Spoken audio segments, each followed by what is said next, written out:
நாட்டுக்கு சேவை செய்யறதா சொல்லிட்டு என்னென்ன செய்யறாங்கன்னு எனக்கு தெரியும்.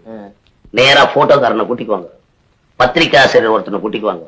நேரா சேரிக்கு போய் விளக்குமார கையில வச்சுன்னு ஒருத்தன் போட்டோ எடுப்பான், மம்டிய கையில வச்சுன்னு ஒருத்தன் போட்டோ எடுப்பான், சாக்கடையில பிறண்டுகிட்டு ஒருத்தன் போட்டோ எடுப்பான்.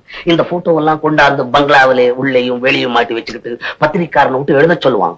செல்வத்திலே புரண்ட சீமான் இன்று சேரியிலே பிறழுகிறார், அப்படி இப்படின்னு உயர்த்தி தன்னை பெருமைப்படுத்தி எழுத சொல்லிட்டு வாழ்க்கையை உயர்த்திக்கிட்டு நாட்டை குட்டிச்சவராக்குறாங்க. காதல்ங்கிறது ஒரு சிட்டி பஸ் மாதிரி.